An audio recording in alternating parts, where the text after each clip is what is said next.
The name's Bond.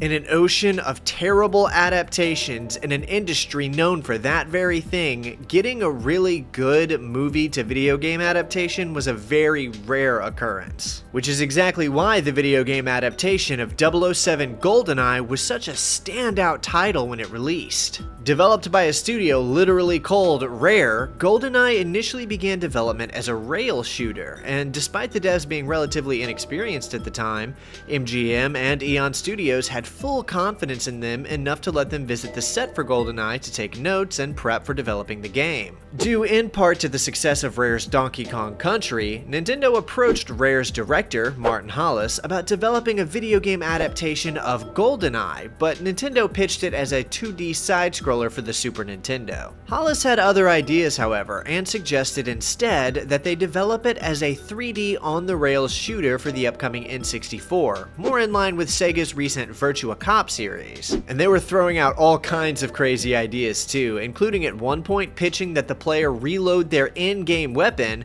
by removing the rumble pack from the N64 controller and reinserting it to simulate the act of reloading. Which is an idea that somehow sounds almost as cool as it does obtuse and lame. Of course, as we now know, the game didn't remain a rail shooter, and at some point in development, Rare abandoned the idea to pursue a more traditional FPS format like the ones coming out on the PC at the time, such as Doom and Dark Forces. The version of the game we got went on to create a million memories across the world of late nights on GoldenEye's split-screen mode. These nights became so common that phrases formulated during these occurrences became part of the common cultural dialect, with lines like "slappers only" cementing themselves as recognizable colloquialisms.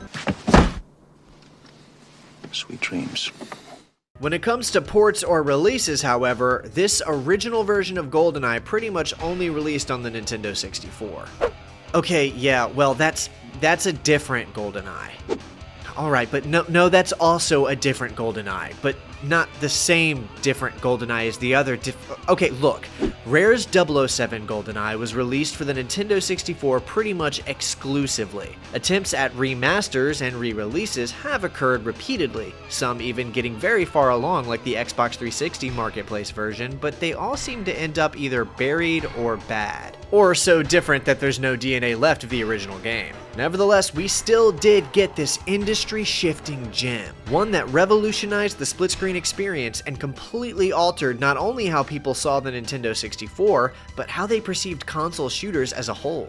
Now we're going to cover the development and missions of GoldenEye, but before then, you know I gotta take a second to talk about this video's sponsor, Manta Sleep.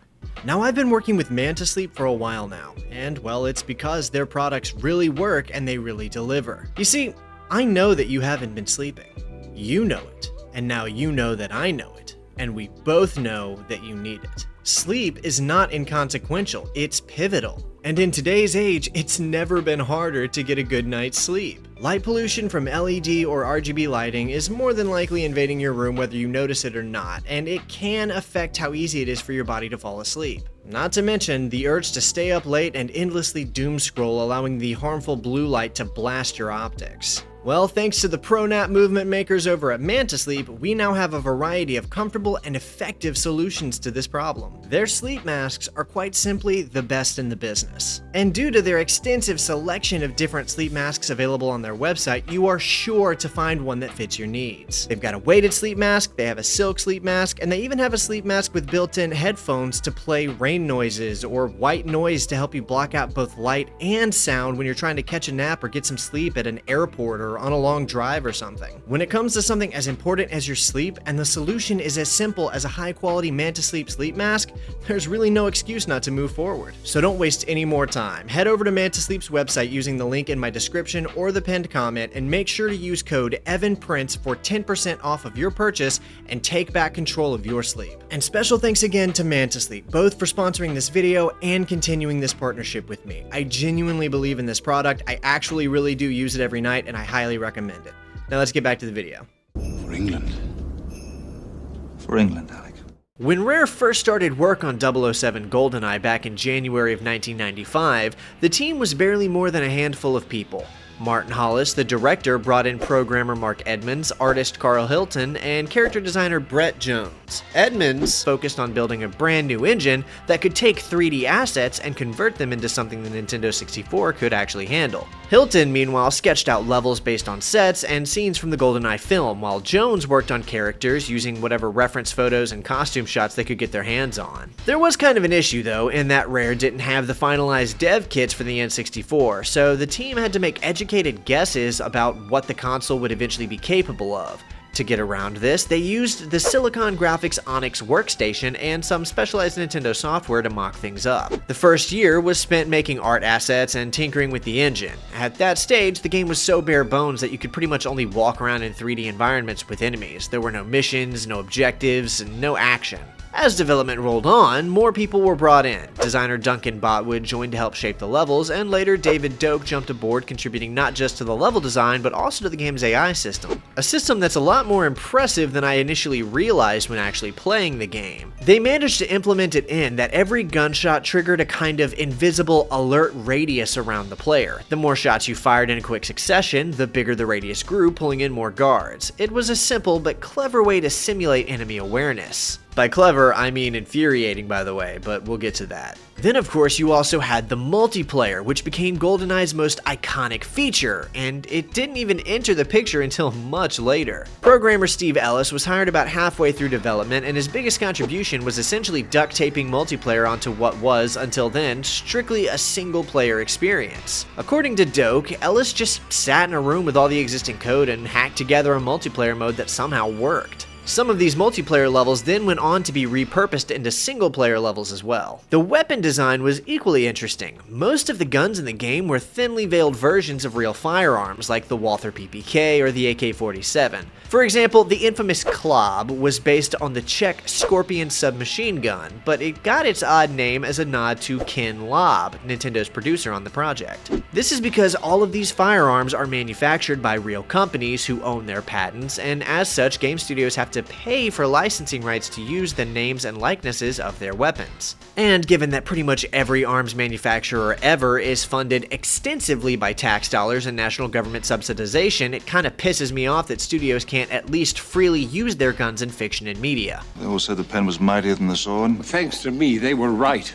Performance was always a battle, though. The final N64 hardware turned out to be a bit more powerful than the expensive SGI workstations they had been developing on, which was a huge relief to the team. But even so, textures had to be heavily compressed, often reduced to black and white to save memory. Hilton explained that if he needed just a touch of color, he'd manually add it through the geometry instead of the textures. Inspiration also came from elsewhere. After Super Mario 64 launched, Rare quickly adopted its 3D collision system to replace their more primitive 2D approach. After roughly 2.5 years of development and a $2 million budget, 007 GoldenEye finally launched in August of 1997, long after the film it was based on had already come out. But the timing worked because hype was already building for the next Bond movie called Tomorrow Never Dies. The result wasn't just a hit game, it was the start of a revolution in console shooters, setting the stage for everything from Halo to Call of Duty. Its release left a profound mark on the industry and in the minds of consumers worldwide. Though, despite how impactful this game may have been in its day, I do need to admit something. I am not nostalgic for GoldenEye. Now, I've played a fair bit of GoldenEye in my life, but it wasn't one of my childhood games because I didn't have a Nintendo 64 until I was a teenager, and by that point, I also had access to an Xbox 360, which is where I was spending most of my time, so a game like GoldenEye, despite my playing and enjoying it, didn't really stick. There were a few choice cases where I played split screen with some friends, but they were few and far between, and GoldenEye wasn't ever the main thing being played in those instances, but more of a palate cleanser between other games. So I don't have that same attachment to it that many other people do, and as such, I'm probably going to be quite a bit harder on it than a lot of others might be, because to be honest with you, it kind of sucks to play. One rises to meet a challenge.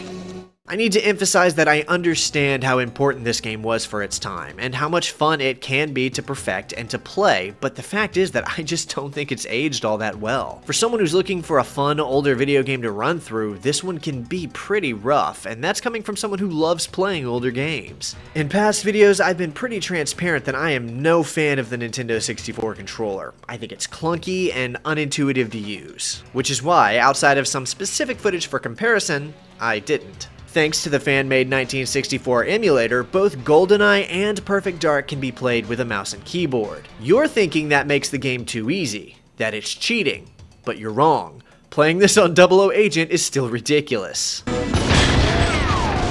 And I do respect the love that those of you who prefer this game on its classic analog hardware and controller give it, but I'm not doing that to myself.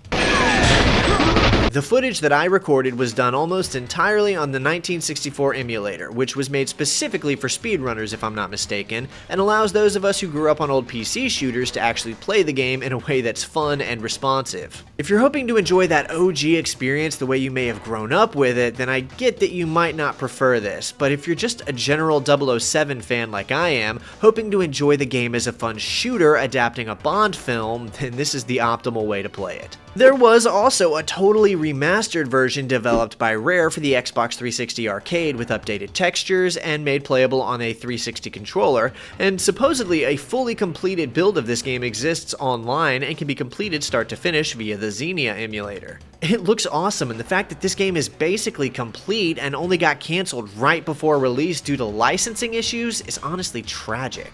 But it is out there somewhere if you want to go and find it. So let's do a quick breakdown of the game's 20 different levels and talk about what GoldenEye for the Nintendo 64 had to offer.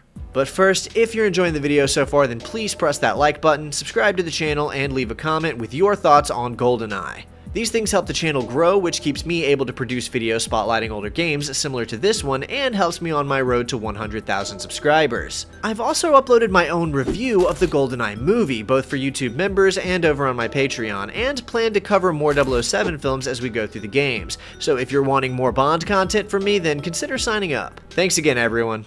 What, no small talk? No chit-chat?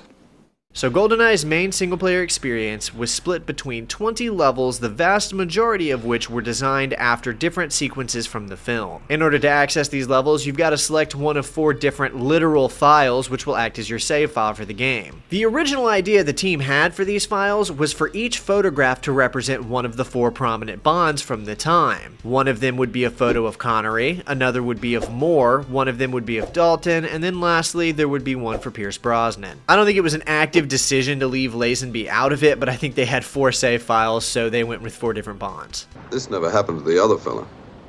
Unfortunately, however, they did not get to implement this because they did not have the rights to use the likenesses of any of those actors. Although Connery would go on to appear as Bond in a video game, it would be long after this one. Apparently, you can still find character models in the game's files that have the faces of those different actors, but obviously they're not accessible in the game due to the aforementioned likeness rights. And so all 4 files are just pictures of Pierce Brosnan as Bond instead. Once we select our save file, we can then go in and start our single player experience. As you unlock each subsequent level, they appear as a selectable mission on this kind of film reel menu. This is a pretty interesting little way of displaying the missions. I like this. Unlike a lot of other games, the difficulty you select to play on will drastically change the experience you're going to have on each mission. Most games will just up the enemy HP or drop the damage that you deal, but GoldenEye will completely add brand new objectives that you have to complete in order to consider the mission a success. So Agent has the least amount of needed objectives, and then 00 Agent has the most.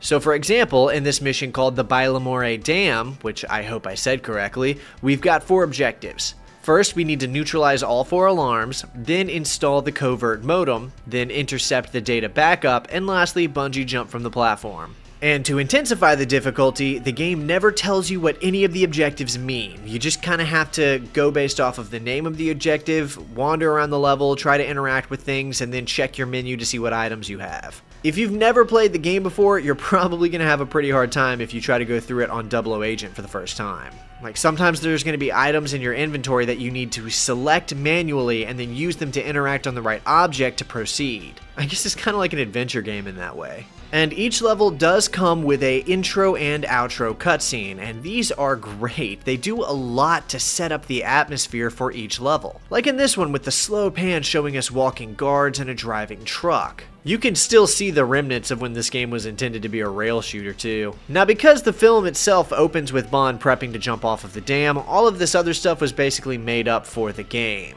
Although it is speculated that most of this opening sequence was based on the beginning part of the novelization of the film that in itself was also inspired by early drafts of the screenplay that featured a more violent confrontation between Bond and these guards at the top of the dam before the film actually starts. Oh yeah, and as for that truck I mentioned earlier, back when the game was being designed as a rail shooter, the player was intended to be riding on the truck as you pass through the checkpoints and have to shoot down guards, again, much like Virtua Cop. Now, despite being cut in this version of the game, it did go on to be implemented in the 2012 reimagining of GoldenEye for the Nintendo Wii, but that's an entirely different game. Now, I hadn't played this game in a really long time, so for pretty much every mission, I had all but forgotten where all of the objective things I needed to do were. It was basically just intuition that I quickly put together where this covert modem was supposed to go. But in a lot of the later missions, this did end up being a pretty major problem that had me wandering around maps aimlessly trying to figure out what to do. I had this problem back in Perfect Dark as well when I did a video on that one. And, I mean, given the hardware capabilities of the N64, this massive reconstruction of the dam from the movie is pretty faithful. Like, Rare did a really good job on this. And they must have known it too, because once we beat the mission, we're treated to a cutscene of Bond performing his iconic leap off of the dam from 2 different angles. Which then takes us to the second level of the game, the facility. This one picks up around the same time as the opening of the film, with Bond infiltrating the facility. And then I can only imagine how fans back in the 90s must have felt getting to explore the facility that they'd only seen glimpses of in the movie. Beg your pardon? Forgot to knock. This one itself is actually kind of harder for me to imagine trying to play it on rails because it's got a lot of movement and backtracking, and it really feels like it was obviously designed with the player being able to move freely in mind. Specifically this first little section where we're moving around trying to find the key to the first door. This is one of the levels that's been burned into my memory through pretty much my entire life. I still have memories being younger and playing through this level multiple times, so despite not having played it for many years, coming back to it, I still remembered most of this. Our objectives this time around are to gain entry to the laboratory area, contact the double agent, rendezvous with 006, destroy all tanks in the bottling room, and minimize scientist casualties. The minimization of scientist or civilian casualties is a reoccurring secondary objective for 00 agent playthroughs. It does sound easy enough, but some of these NPCs can make it pretty hard not to accidentally put a bullet in them. As for these other objectives, if you don't know what you're doing, you can spend some time wandering around trying to find the aforementioned double agent. I did a couple of playthroughs, and I'm pretty sure the location he spawns in is different every time. Go into the comments and let me know if you can confirm this, but I did multiple playthroughs of this mission for this video, and every time I did one, he was in a different room. And you do have to contact him to get the key you'll need to progress, so trying to speedrun this mission on 00 agent difficulty is probably a nightmare. Other than that, after making it to the bottling room, we get to link up with Sean Bean's likeness playing Alex or 006. They have their same iconic exchange from the film, talking about half of everything is luck, the other half being fate, for England, Alec, that whole thing. But there is a specific type of dialogue depending on how much damage the player has taken up to this point. If you lost next to no health, then Bond will say it was too easy, Alec, which is what he says in the film. If you lost around half of your health, then Bond will say it was a bit tricky, Alec. But if you're really low on health at this point, then Bond will say, I almost killed myself getting here, Alec. I found this particularly cool because this isn't the only instance where the game does this. There's actually several different dialogue exchanges throughout the game where depending on different variables the dialogue you're reading on screen will change. They were able to do this with relative ease because there is no voice dialogue throughout the entirety of GoldenEye. Now, I'm not sure if this was due to hardware constraints or memory limits being on the N64 cartridge or not, but there is not a single line of voice dialogue throughout the entire game. Unless you count a single track of laughing, but I don't really count that. So if you completed all of the objectives the way you were supposed to, then you can blow the bottling tanks and then just walk out the door. Although this is pretty different from how he exited this room in the film. Now, if you're playing relatively casually and you're not checking to make sure that you completed all of your objectives, you'll know once you beat the mission, because if you do complete all of the objectives, you're shown some kind of cutscene, and if you don't, you're just taken back to the main menu and showed which objectives you failed. From there, we move on to the next level called Service Runway. Now, it was a given that this was going to be a level in the game because this is one of the best set pieces from the film and one of the earliest ones we see. And despite being one of the shorter missions of the game, I think it's probably one of the best too. We've got 4 primary objectives to reckon with here. We've got to find the plane ignition key, destroy all of the heavy gun emplacements, destroy the missile battery, and escape in the plane. Much like how he did in the film, although we will not be riding a motorcycle off of a cliff like he did in the movie, unfortunately. Although this was planned for the game. They even modeled out the motorcycle and everything, and we can find a prop of it in a later mission. I'll point it out when we get there. But unfortunately, they weren't able to get the mechanics and the movement of the motorcycle down in time, so it was removed from the level and replaced with a drivable tank instead. I can only imagine that the reason they decided to give us a drivable tank in the runway level is because you only get to use it in one other mission, and it's a little bit frustrating in that mission, so given that you can't use a motorcycle in this level like you're supposed to, replacing it with a tank is giving the players a little something to play with at the very least. Also, the very beginning of this mission does let you exit the opening area through the little conveyor chute like you did in the movie, but this is optional and you can just walk out the front door if you want to. Hey, player choice, am I right? Now, this next mission is probably one of the more iconic levels from the game, and it's called Surface 1, set at the Servania installation, which I'm pretty sure just means north in Russian. Now, this map was originally supposed to have a white skybox, but it later got changed to a more unique pink and blue skybox, which is far more fitting and definitely helps the level stand out more. And we've got another 4 objectives that we're going to have to ensure are completed before we can move on. We got to power down the communications dish, obtain the safe key, steal the building plans, and then enter the base via the ventilation tower. Now, this is easier said than done because this level is something of a sandbox. We're given one small square of snow with a couple of landmark interests to investigate that we can kind of wander freely around as we get attacked or attack different guards. Now, it could just be me, but a lot of these guards seem to know exactly where you are no matter what you do, but a lot of other ones can be snuck up on and taken out in a more stealthy way. And you can also find a grenade launcher on this mission, which is great and very fun to play with. Oh, and since they couldn't use the motorcycle as a real drivable vehicle in the last level like we talked about, they shrunk it down to a paperweight table prop and just placed it in this level for you to find instead. I mean, hey, if they had the model to work with, you may as well get some use out of it. This is probably one of my favorite levels just because you feel more free to wander around, and it's cool to see major points of interest fade into your sightline because the poor N64 was struggling to render anything out at a distance, but it is still cool to see. Now, something you might be wondering is, where the hell is this even taking place, because nothing like this happens in the film? Well, the answer is actually pretty simple. They made it up. Both this mission and the next 2 that follow it supposedly take place far in the past, like 3 years before the events of the film, I think, and it's just kind of like a little subplot that the developers made up to have an excuse to use these missions and extend the game's runtime. So what you're doing here doesn't really matter, but the long short of it is you need to sneak into the bunker to find the plans for the layout of the bunker itself, which will lead you into the silo mission, which I'll talk about in a minute. So we're in the bunker now, and our objectives are to disrupt all surveillance equipment, which means shooting every camera you see, copy the GoldenEye key and leave the original, get the personnel to activate a computer, download data from the computer, and photograph the main video screen, which again is easier said than done. Now, throughout my time playing GoldenEye for this video, there were only a couple of missions that really frustrated me, and this is one of them.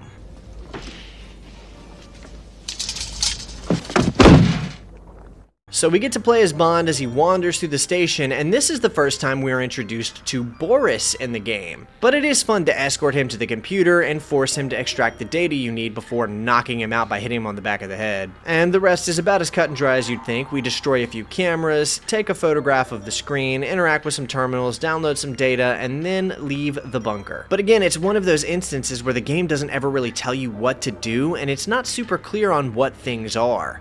You're told to find the mainframe, so you just find a big hunk of computer-looking metal. You're told to copy a key, which requires that you find the key, and then go into the inventory and interact with your key analyzer object. It's kind of like an adventure game where you fumble around through the different things in your inventory and just try to interact with things across the level until something works. Anyway, the next mission is called Silo, and once again, it's just something they made up for the game. Nothing even remotely close to this happens in the film, but I'm honestly okay with it because it is a fun mission, and it does kind of feel like a remnant once again from when they were intending this to be an on-the-rails game. It's an incredibly linear level, although not the most linear level in the game, but it's mainly just a series of hallways that you have to power through and kill as many people as you can. Along with, of course, completing your multiple objectives, of which this time there are 5. We need to plant bombs in fuel rooms, photograph a satellite, obtain telemetric data, retrieve satellite circuitry, and again, minimize scientist casualties. This actually took me like an hour to do because I needed to figure out what I was doing wrong. At first I thought I was missing something, or I was just wrong on what I thought the fuel rooms were, but it turns out I just wasn't picking up a specific key dropped from a specific guard that just falls on the floor. So again, depending on whether or not you know what you're doing while playing this, it could greatly change how long it takes you to beat the game. Do you destroy every vehicle you get into? Standard operating procedure. Now this level is technically inspired by something that did happen in the film, but it takes immense liberties with it. In the movie, we do witness Xenia on a top, infiltrating a ship, killing the pilots of a helicopter, and then commandeering that helicopter. But Bond shows up way later, and it's mostly a quick in and out. But for the game, they've extended it into a full mission, which is fine because this is kind of a fan favorite mission for a lot of people and very popular among speedrunners. This time around, we've got 4 objectives: rescue the hostages, disarm the bridge bomb, disarm the engine room bomb, and plant a tracking bug on the helicopter. And there's a whole horde of Giannis mercenaries littered across the ship that we're going to need to take out the entire time through. Now, like I was talking about earlier, Xenia Onatopp was actually supposed to appear in this mission in the game, but they cut her for some reason. I've seen speculation that there's a specific NPC spawn point in the level that was intended for her, but I don't know whether that's true or not. Although the mission briefing does reference her being in the level, it was actually changed at one point. In the final release, we get a comedic line in the briefing from Moneypenny where she says, quote, "They say she has thighs of steel, James. Just be sure to stay out of their grasp," end quote. Fair enough, but this line was actually different in the beta build of the game, where Moneypenny instead says, quote, "You know what I'm worried about, James. I won't be a bit impressed if you let that Xenia woman get on a top of you," end quote. At first, I thought they may have removed this on a top pun for being a little too silly for their adaptation, but then after rewatching the film, I realized they make an almost identical version of this joke in the movie. Good night, James. I trust you'll stay on the top of things. So I don't know why they changed it. Next up, we're headed back to the same surface level from before, but with different objectives this time. Now we need to disrupt all surveillance equipment, break communications linked to the bunker, disable the Spetsnaz support aircraft, and then gain entry to the bunker. Now this game does end up using quite a few of its arenas multiple times throughout its playthrough, but I'm pretty sure this was just to extend the playtime, and they are obviously trying to make things look a little bit different by giving the skybox a red and black tint and trying to make everything look like it's taking place at night rather than during the day. And I really do just adore the look and aesthetic and the atmosphere of this level. This is like the kind of thing someone would use as like the background video footage while they put on an N64 mix for 3 hours in a playlist on YouTube or something, and I would probably watch it too while I worked. Because something about this era of video games, particularly the shooters set in this like white snow with the dark skybox and JPEG looking tree background, it's just so comfy but also like interesting. It's probably just because I grew up playing shooters that look like this, but I do love how this looks. It feels like the kind of level you could get lost in. Upon completing our objectives and find the bunker, James ends up getting taken captive and finds himself in prison with Natalia. Okay, so Rare has clearly taken a few more liberties for this level because this didn't happen in the film, and this is not how Natalia and Bond met, and there's a dialogue exchanged here between the two that kind of happens later in the movie, but not here. So the level itself is kind of shoehorned into the story to bring us back to the bunker again, and it's also the worst level in the game and probably should have just been cut. First off, the level kind of ends up making itself impossibly hard through a sort of glitch that occurs. Any guards who are not directly in Bond's line of sight will spawn clones of themselves basically infinitely to go and investigate different noises that Bond might be making, and this will go on forever until the player manages to kill the original guard. Apparently, if you can manage to play this game relatively stealthily, you can avoid this occurring, but maybe I'm just not good enough at the game because it would always end up happening pretty much no matter what I did. They even hid these little throwing knives down this grate that you can use your magnetic watch to pull to you, and then you can try to be stealthy with these, and this is a neat little thing that can be played with, but it didn't help me remain stealthy for very long, and I always ended up going loud, and before I knew it, I was being overwhelmed with clones of clones of clones. And there's no shortage of objectives that you have to deal with here either. You've got to compare the staff and casualty lists, which of course you don't even know what those are, and you just have to flounder around the level until you find two different objects. You have to recover the CCTV tape, disable all security cameras, recover the GoldenEye operations manual, and then finally escape with Natalia alive. I mean, the level just kind of sucks. It's basically a complete rehash of an earlier level with more objectives and infinitely spawning guards. It's annoying to play, and it doesn't even fit in the film's narrative at all. It's just a made-up bonus mission, and it's not even very fun. The coolest thing about it is the throwing knives, and that doesn't really save it in my opinion either. So from there we move on to the Statue Park level in St. Petersburg, and this sequence from the film is actually one of my favorite scenes. The lighting, the fog, the atmosphere, the confrontation between 006 and 007, it is a great part from the movie. The map itself is relatively small, albeit a little maze-like before you get used to it, and the objectives are pretty quick and easy to complete, so it's not nearly as grating as the last level. The first thing we need to do is contact Valentine, which happens earlier than this in the movie, but they wanted to work it in somehow, I guess, and I think it's fine here, whatever. Then we get to play the confrontation between Giannis and Bond, which of course ends up being Alec. They take a few liberties here, as right after this in the film, Bond wakes up in the helicopter with Natalia, and in the game we fight our way to her, wake her up, and pull her away from the helicopter. Then we have to fight our way through the map to find the helicopter's flight log, which got blown somewhere on the map after it exploded, and then after that we see a cutscene where Bond and Natalia are once again taken captive. All of this is just like it happened in the movie, albeit with a few extra inclusions or alterations to make it make sense for the game. Totally fine with me. I loved this scene in the movie, and I also love this level in the game. It's a highlight for me, and if you really want to, you can even mess up the sequences and get some special dialogue. Like if you shoot at Alec before he's done with his dialogue, he'll say you're an impatient fool and now you're gonna die for it, and other little things like this. I have to imagine it's the little details like this that stood out to players back in the 90s. I mean, it's common knowledge that players do little things and replay levels over and over again, seeing what they can break and what they can make happen differently, so having specific little dialogue interactions just to account for the fact that a player might try to kill Giannis before it's time, it's those little things that make this game special.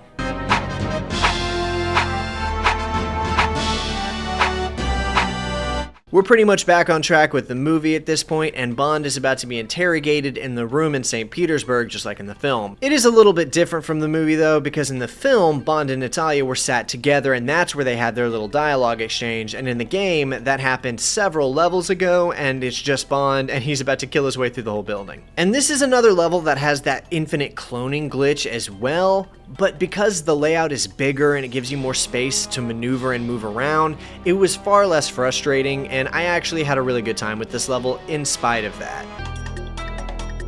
For England, James? No. For me.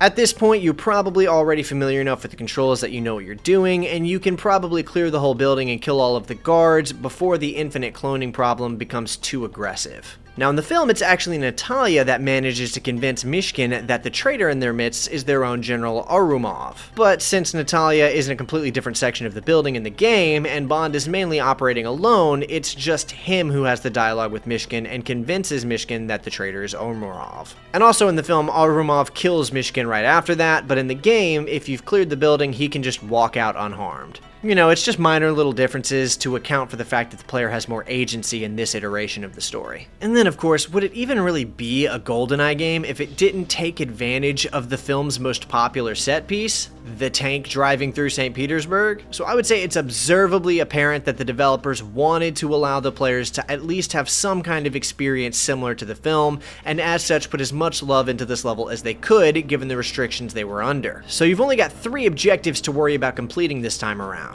Contact Valentine, pursue Arumov and Natalia, and minimize civilian casualties. Now you can actually play this entire level without entering the tank, which many speedrunners have learned to do with relative ease, but if you're more like me and you're just a general fan of James Bond and just want that authentic Bond adaptation experience, then you're gonna use the tank. I skipped 113, I'm a veteran!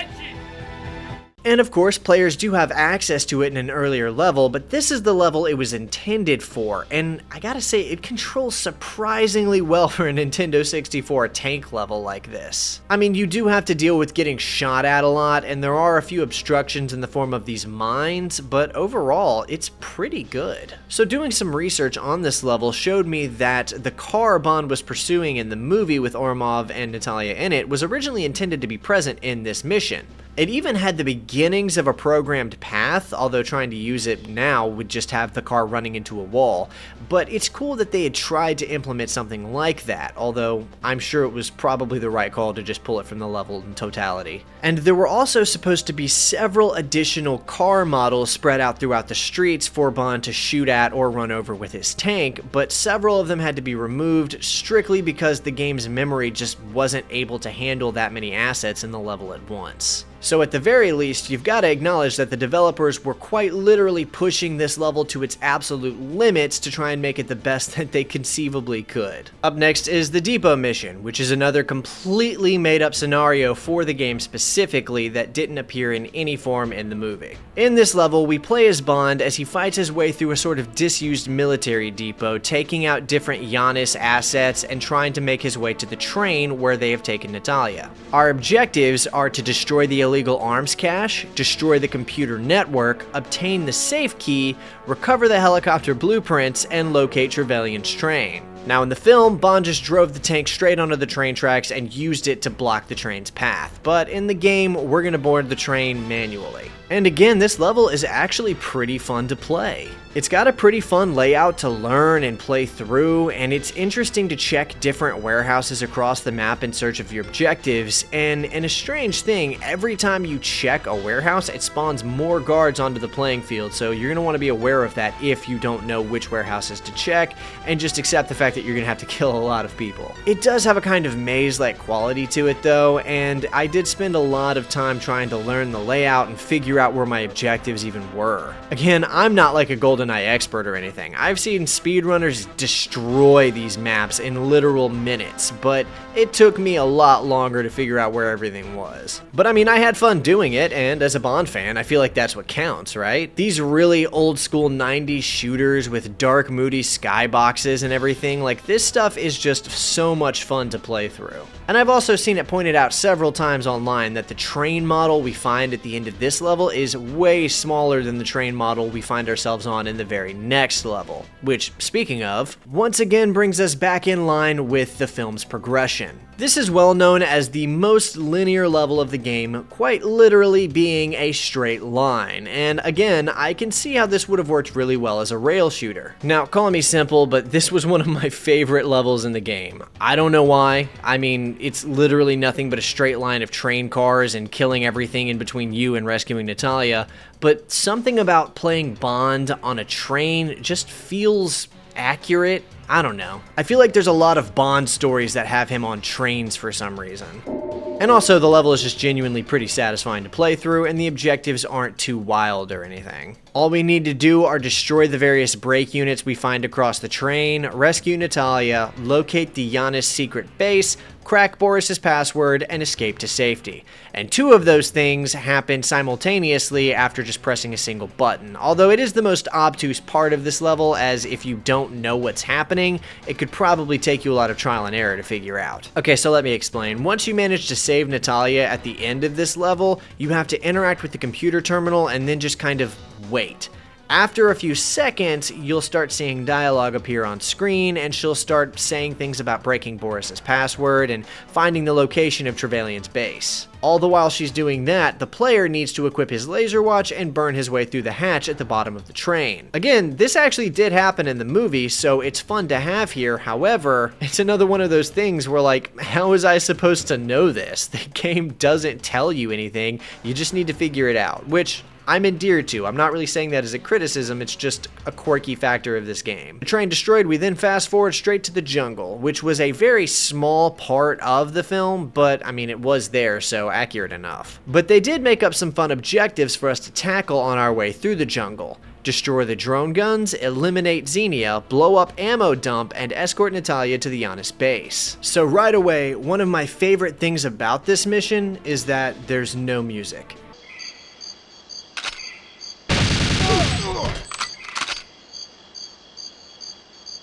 It's just the ambience of the jungle, which allows you to really immerse yourself in that atmosphere. Stuff like this is always really cool to me. It's not that I don't like music in my levels, I really do. I love good video game music, but it's that proper usage of restricting the music in certain levels can really cause an impactful difference in between the way different levels feel to play. So this is the only level that doesn't feature music prominently throughout the whole thing, and because of that, it feels different. It feels atmospheric in a really big way. While the music does start playing near the end of this level, it doesn't take away from how it feels so different to play the first chunk of it. Also, this is the level where we finally get to confront and kill Xenia on a top, and it's a pretty standard boss battle. You just have to shoot her a whole bunch until she dies, but I mean, her death was pretty anticlimactic in the film as well, so. Now this next level, simply titled Control, is both somehow more simplistic and also more complicated at the same time in different ways. So it's more simple in the fact that regardless of which difficulty you play it on, the objectives don't change. Across the other missions in GoldenEye, the higher difficulty you play on, the more objectives you need to complete. But in this specific level, the objectives needed to be completed are the same across all of the difficulties. So in order to compensate for that fact, they just slapped a bunch of turrets across the entire level to frustrate you instead. Like seriously, at some point your game isn't challenging, it's just annoying. I think I should point out though that this is one of a few different levels that features some killer Bond-themed elevator music.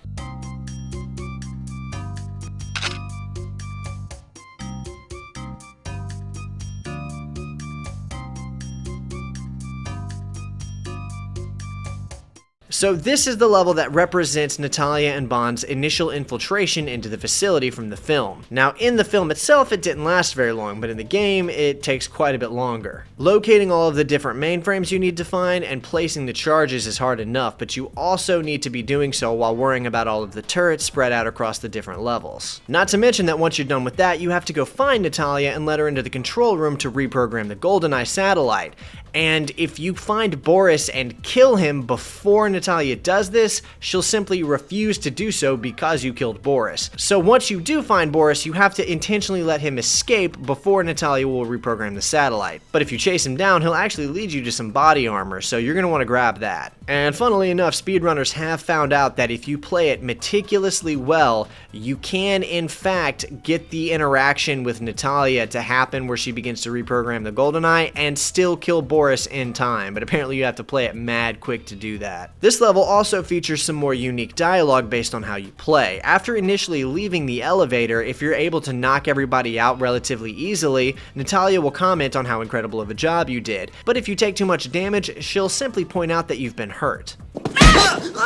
And here we've got another level they just made up for the game's sake. In the film, Bond doesn't ever end up chasing Alec through any kind of subterranean caverns or anything like that. Once things fall apart, Alec exits the facility straight into the gondola that takes him to the Cradle, but the game decided we needed a little something extra. And I guess I'm not complaining about it, the level itself is fine. Our objectives here are to destroy the inlet pump controls, destroy the outlet pump controls, destroy the master control console, use the radio to contact Jack Wade, and minimize scientist casualties. And to exist as a level that basically had to be totally made up, it's actually one of the more inspired layouts of the game. The design of these caverns is really fun and satisfying to play through. It's got an interesting look to it. The way these doors are animated to open and close is really interesting. Like, I'm surprised that all of this looks so much like the finale of a Bond movie, despite never having taken place in a Bond movie. This is some great third act 007 action to be exclusive to a Bond game on the Nintendo 64. If you have the mind to do it, you can try to pursue and keep up with Alec throughout this level, but there's really no reason to. And despite carrying an automatic shotgun, he won't actually fire it at you, though apparently there is coding to suggest that at one point he was supposed to. He still doesn't in the final game. If we're talking strictly layout and gameplay wise, I think this might be one of my favorite levels in the game. And it does have some really interesting design as well, although there's a couple I like more aesthetically than this one. Upon finding the elevator Alec just used to escape us, we follow suit and head into the last level of the story. Taking place on the antenna Cradle, just like in the film, we only have two objectives this time around. Destroy the control console and settle the score with Trevelyan. So something really interesting that I didn't know about until doing research for this game is that the big satellite dish we see in the movie that this level is based on, that's a real thing, like a real location that was built for real scientific research called the Arecibo Observatory. And the thing was actually in active service until December 1st in 2020 when it unfortunately collapsed. Which really sucked. Reading about that kind of bummed me out because these big staples of human ingenuity and creativity falling apart due to shrinking budget and lack of maintenance, like, that's just unfortunate, man. But apparently the facility just got hit by too many hurricanes and earthquakes, and like I said before, didn't really have the budget to maintain proper maintenance, and despite being in active use in radio astrology until its very last day when it collapsed, and being the second largest radio telescope, it just couldn't find the funding to stay afloat or warrant being rebuilt. And as of 2016, there is a larger telescope now in active use, so I guess it's just a relic of a different time. But I mean, hey, it's immortalized in the third act of GoldenEye, so there's that. Unlike the real-life Arecibo Observatory, though, the in-game level has 3 walkways, whereas the real-life observatory only had 2. And there are also a couple of notable differences between the events of the film and the events of the game taking place on this thing. In the movie, it's only Bond and Alec fighting their way across the Cradle, and it's Alec chasing Bond. But in the game, not only are there dozens of Giannis mercenaries taking shots at 007 throughout the level, but also this time around Bond is chasing Alec. Not only do you have to chase Alec down throughout the entire level in order to complete it, but he only takes damage if you're shooting him while he is stopped and trying to shoot at you, which made me end up running out of ammunition several times and having to try and farm guards or reload a previous save or something in order to complete this level. But you'll know you're dealing proper damage to him if you start getting dialogue boxes popping up on the screen from him. Eventually, at the end of the level, we see their final exchange via dialogue boxes, and Alec falls to his death. We're then shown a cutscene of Natalia and Bond, and the credits roll, which is another difference from the movie, because in the film they didn't get this scenic, isolated kissing scene. Instead, it turns out they were surrounded by US Marines. After that, we're treated to a funny little sequence where we're shown the different NPCs and their names as if they're actors. And I really didn't understand this when I first saw it. And they're not using this to credit the face rips either. They're literally just using names like Civilian or Giannis Mercenary. And I was like, what's the point of this? Like, the purpose of things like this are to give credits to the actors or voice actors, so why is this here? Well, it turns out they had to add this because Nintendo thought that the game was too violent to be on their platform, so this was a way of treating the characters as though they were actors, and everything you were doing across the game was kind of like a stage play. So that way, children realized, oh, I didn't kill anybody, they're all just actors. No, I'm serious, that's why this sequence is here. It's to try and lessen the violence of the game to please Nintendo. Anyway, that is it for the main story missions of GoldenEye for the Nintendo 64. But of course, there's 2 more bonus missions that we have to talk about real quick. The first is called Aztec, and it tries to play homage to the Roger Moore film Moonraker. Set, fittingly, in an Aztec temple turned facility complex, there's only 2 mission objectives to deal with. Reprogram the shuttle guidance system, and then launch the shuttle. So there's a couple of really interesting things to note about this level. First off, I have to wonder if its inclusion is a relic from when they were hoping to have different skins of Bond in the game, like Roger Moore, Sean Connery, and Timothy Dalton. Second off, several of the Moonraker inclusions for this level ended up becoming synonymous with GoldenEye's iconic status as an N64 shooter, such as the Moonraker laser and Jaws. This would actually line up with the inclusion of Oddjob from the Sean Connery film Goldfinger as well. And another interesting thing to note about this mission is that female guards were modeled out and intended to be included here,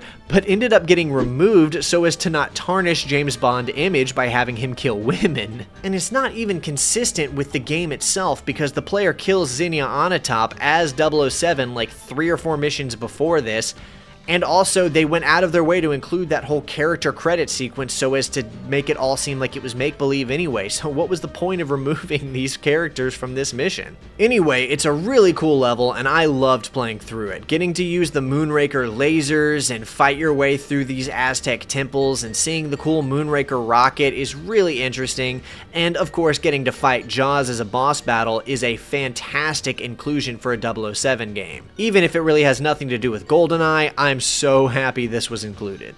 And once you beat the mission, they even bothered to animate the rocket blasting off into space, which is a pretty cool inclusion for a level that is basically just a bonus Easter egg. And don't worry, I'm gonna cover that final bonus mission called Egypt. As one may be able to guess, this level is set in an Egyptian temple of sorts, but unlike the prior level that only really referenced Moonraker, this one is an homage to 2 different films, but not directly. It just kind of pulls different elements and throws them into what is essentially a multiplayer map for a single player bonus level. Our objectives here are to recover the Golden Gun and defeat Baron Samedi, who is of course a secondary antagonist from the 1973 Roger Moore film Live and Let Die. Now obviously his character was one of the more iconic elements from that movie, so his inclusion does make sense here for Bond fans to enjoy. And of course, anyone even passingly aware of James Bond is familiar with the Golden Gun, which references The Man with the Golden Gun, which is of course another Roger Moore film, but that specific one featured Sir Christopher Lee as one of the greatest Bond villains we would ever get. And I'm almost positive that I had never played this level before doing so for this video. You're supposed to defeat Baron Samedi, I think the first 2 times, because he keeps coming back of course, and then go and try to retrieve the Golden Gun. But in order to retrieve the Golden Gun without activating a bunch of auto turrets that kill you but you can't kill back, you have to solve this Indiana Jones style puzzle by walking on the floor plates in a very specific order that you have to just figure out by trial and error. Like, there's no maps or hints or anything to let you know the right order in which to tackle these floor plates. You just have to do it. Now, for me, that wasn't very hard because I was just utilizing the quick save, quick load feature of the emulator, but how were you supposed to figure this out on the N64? I guess you were just supposed to try it, die, restart, try it. Like, that would take so long to figure out. This kind of sucks. But I mean, I guess after getting it, you're rewarded with the Golden Gun, which you can then use to go kill Baron Samedi, because as everybody knows, the Golden Gun is a one-hit kill. So between the Egyptian setting, which itself kind of references The Spy Who Loved Me, the inclusion of Baron Samedi to reference Live and Let Die, and the Golden Gun to reference The Man with the Golden Gun, this whole level is just screaming how much the developers really did care about the Bond IP. And I'm really just glad it was them that were helming this game's development, because it's clear that their passion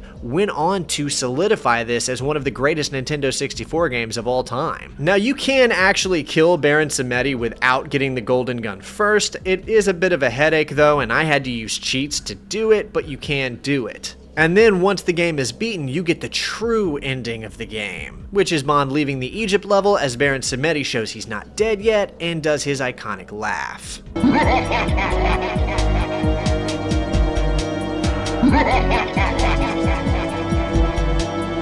which I'm pretty sure is the only dialogue recorded for the entire game. And that pretty much covers all of the primary missions available in GoldenEye for the Nintendo 64. So I mean, what more can you really say about this game that you probably haven't already heard somewhere before? It's legitimately just a fantastic adaptation of a movie. Like, it's got its downfalls and its issues, but a lot of those can be attributed to the fact that it was being developed for the Nintendo 64, which in itself, due to its cartridge restrictions, made it hard to really push the game to the limits of what it could feasibly have achieved. Although, I mean, they did go on to develop Perfect Dark, which did take things to another level, but just looking at what GoldenEye was able to achieve not only as a first-person shooter on the N64, but as an adaptation of a Bond movie made for fans of the franchise, it is a fantastic game. And there were other games before this one that utilized the 007 IP and were based on the James Bond character, but they were all little more than novelties for fans of the movies. This one was definitely on another level. I mean, it really was the first great 007 game.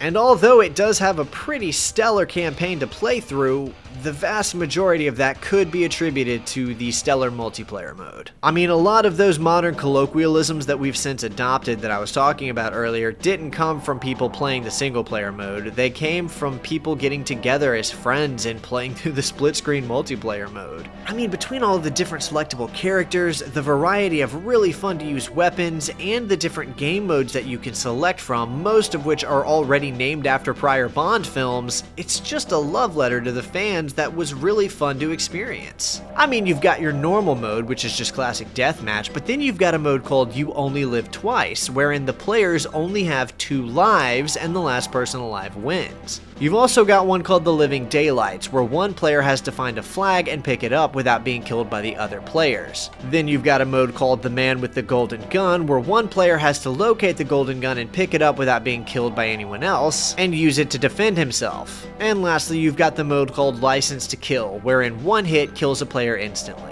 And between those modes and all of the different cool weapons like the laser gun from Moonraker, the laser watch, grenades, mines, slappers only, and that one guy who would always pick odd jobs so that he was slightly shorter and harder to hit than everybody else. It was just endless hours of fun for players who wanted to schedule away a Saturday night, come together, hang out, and just play some GoldenEye. As for my own personal thoughts of the game, I've already made it pretty clear that I love it. I mean, I'm already a huge fan of the movie, but this game is still just a lot of fun to play on the mouse and keyboard. I don't think I would bother trying to play this on the original N64. Like, I would not do it. I would just stop. But I can see myself going back into this one on the PC again. It's got great levels, fun guns, an interesting little aesthetic, and a stellar soundtrack. I mean, I think most people will tell you that the audio for this game is a huge part of what gave it its cinematic punch. Being the culmination of hard work between Graham Norgate and Grant Kirkhope, this brilliant collection of tracks manages to blend the famous Bond theme into a variety of atmospheric songs that perfectly match up with each individual mission that they're slated to. And to complement all of these fantastic tracks were a variety of really well-designed sound effects as well. For an N64 game, a lot of these gun sound effects sound really thick and punchy.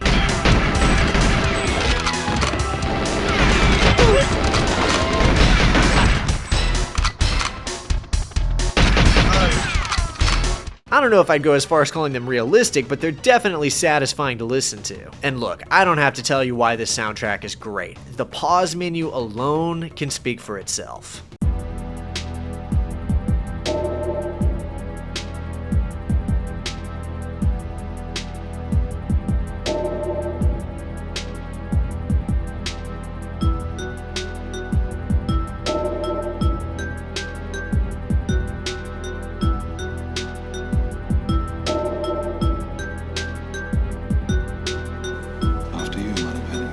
No, I insist. You first.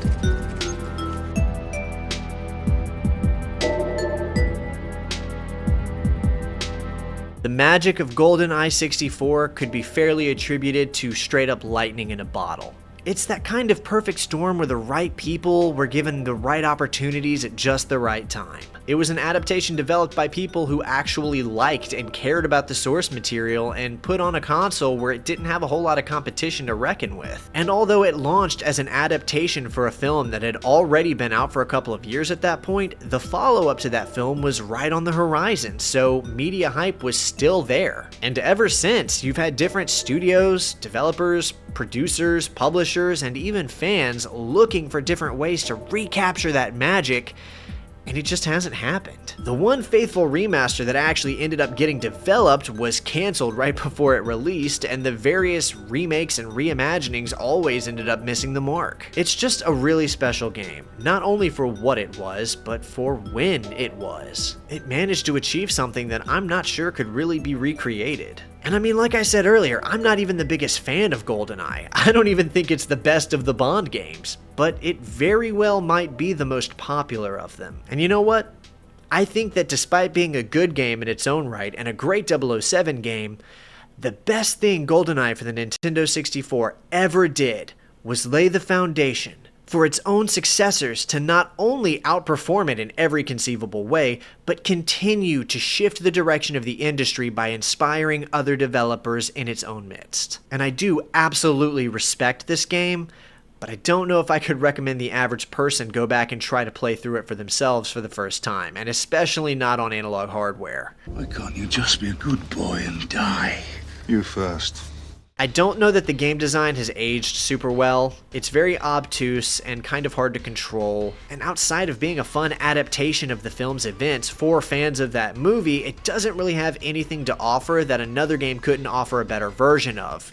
Even like Perfect Dark, for example. So if you've never played it before, I guess I would say just look at the footage and take into consideration what I've said to determine whether or not you think this would be the kind of experience that would interest you or not. Otherwise, at the very least, based sheerly on how influential of a game it was, I definitely still do think it deserves all of the reverence that it's ever gotten. Hey guys, thanks so much for watching the video and sticking it out to the end. I know this one was a little finicky because I definitely do love and respect this game, but I do also recognize that it hasn't aged super well, so if you really love this game, I'm sorry if that wasn't what you wanted to hear. I'm just trying to be honest and reasonable with my thoughts on it, but I definitely invite you to go down to the comments and tell me all of the reasons why I might be wrong, or what I missed, or what I wasn't really clicking with, and if you think I was right, or just whatever, definitely go down to the comments. Tell me your thoughts on GoldenEye. Leave your comments on how you think the direction of the game was handled in terms of being an adaptation, and what your thoughts are on the later remakes and remasters, which I'm sure I'm getting to in the future. If you did enjoy the video, definitely hit that like button and subscribe to the channel because I've got lots more Bond games lined up to cover in the future. And again, if you are interested in hearing my thoughts on the film itself a little bit more in depth, then my review is available for channel members and over on my Patreon. Now, there are a couple of 007 games that I cannot wait to get to. I mean, some of these are my favorite games of all time, so you're going to want to stick around for that. I know I can't wait. So thanks again for watching, and I can't wait to see you in the next video. But until then, that's all I've got for you.